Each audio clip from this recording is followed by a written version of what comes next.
Otro tipo de trastorno, y que creo que este ha sido uno de los que al menos en Hollywood nos los han presentado de una forma demasiado extrema y extraña, ¿sí? Al menos en estas últimas películas que recuerdo, como la de Fragmentado, que es el trastorno disociativo de identidad, o pues como se le conocía anteriormente como trastorno de personalidad múltiple, ¿ok?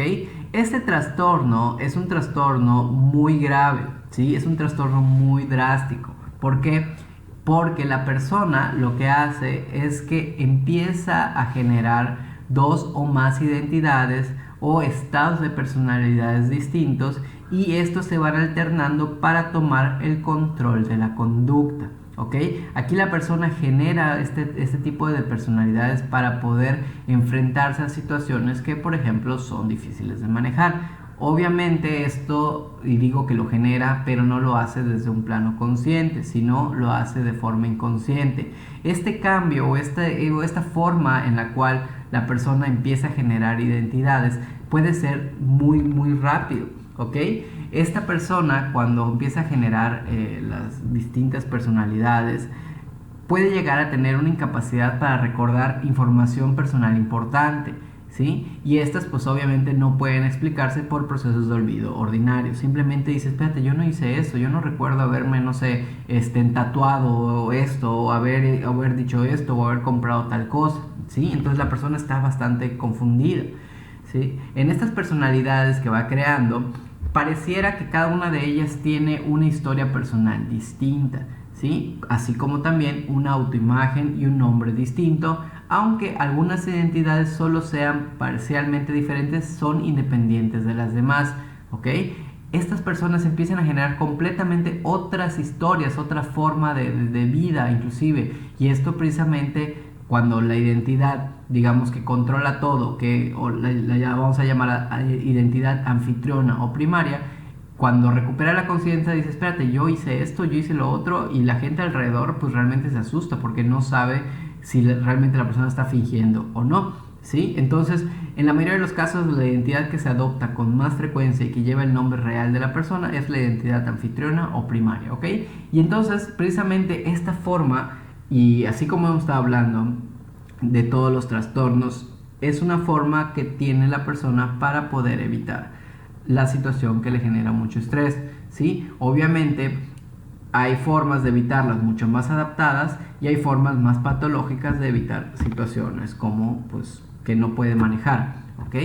Las identidades alternativas pueden diferir de forma notable en cuestiones de sexo, de edad, de que puedan escribir con la mano derecha si eran zurdos o viceversa, de su orientación sexual, de las necesidades de utilizar lentes o no, de inclusive el idioma que hablan, ¿sí? O de los conocimientos generales que tienen. La persona pareciera que desarrolla muchas personalidades que son muy distintas entre sí, ¿sí? Las identidades alternativas van tomando el control en diferentes momentos, y como les decía, estos cambios pueden llegar a ser muy rápidos, en cuestiones de segundos, ¿sí? Aunque también pueden ser cambios mucho más graduales.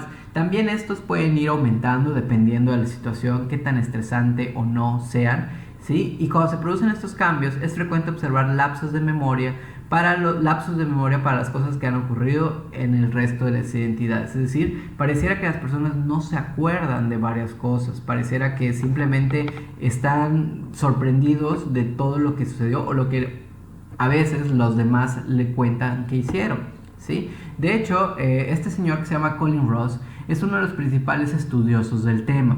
Lo explica de la siguiente manera. Dice, lo más importante que debe comprender es que las personalidades alternativas no son personas, ¿sí? Es decir, no son personas distintas, ni siquiera son personalidades.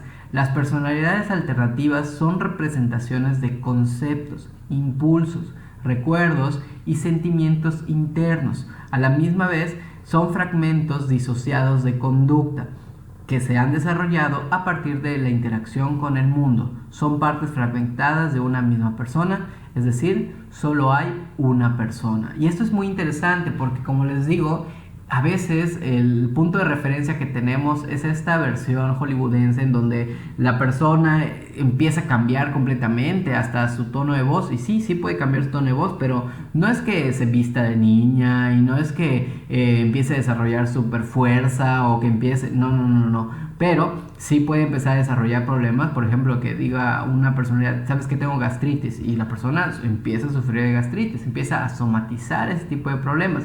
La persona ya no ve, entonces necesita lentes para ver. Sí, puede haber, digamos, esos grados extremos. Sin embargo, este tipo de trastornos no es muy frecuente. No pensemos que es algo que a cualquiera le va a dar. Sin embargo, pues también es importante entender que sí sucede, que sí existe, pero pues hay que tener en cuenta esto, que solo existe una persona, no existen muchas personas dentro de la misma viviendo o conviviendo, ¿ok? Entonces, digo, con esto terminamos el tema, este capítulo de los trastornos somatoformes y disociativos. Sí, creo que es un tema bastante interesante que nos hace pensar muchísimo, y particularmente con esta segunda mitad del tema creo que es interesante poder pensar sobre cuáles son precisamente los retos que tenemos como profesionales para no caer en estas faltas éticas de querer diagnosticar todo, de precisamente ser muy empáticos con las personas y poder entender